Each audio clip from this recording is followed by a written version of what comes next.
Naughty Dog. Sony Computer Entertainment. Naughty Dog, the developer of The Last of Us and Uncharted franchises, has acknowledged, while disputing, allegations of sexual harassment made by a designer this weekend on social media.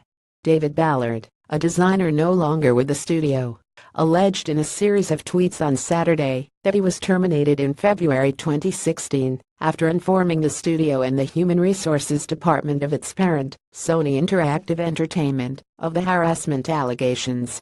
He said he was offered $20,000 in severance pay on the condition that he remain silent about his time with the studio. Ballard said he refused. Naughty Dog, in a statement published on its site today, said, "We have not found any evidence of having received allegations from Mr. Ballard that he was harassed in any way at Naughty Dog or Sony Interactive Entertainment." Ballard said he was speaking out now because of the strength I've seen in others coming forward about their experiences in the film industry, apparently a reference to the week's news of Harvey Weinstein, the Hollywood producer accused of sexual harassment, assault and rape over decades in his position. Weinstein was fired by the production company he founded, and several companies terminated their agreements with it in response.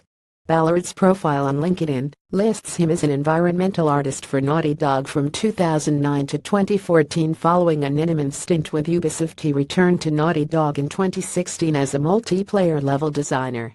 He has been credited on Uncharted 2, Uncharted 3, Uncharted 4 and The Last of Us.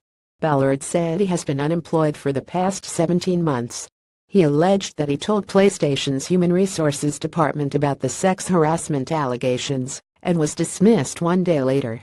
"Ended the call and fired me the next day. They cited the company was moving in a different direction and my job was no longer needed." 3. David Ballard at Bell. October 14, 2017. "We have taken, and always will take, reports of sexual harassment and other workplace grievances very seriously," Naughty Dog said in its statement. "We value every single person who works at Naughty Dog and Sony Interactive Entertainment.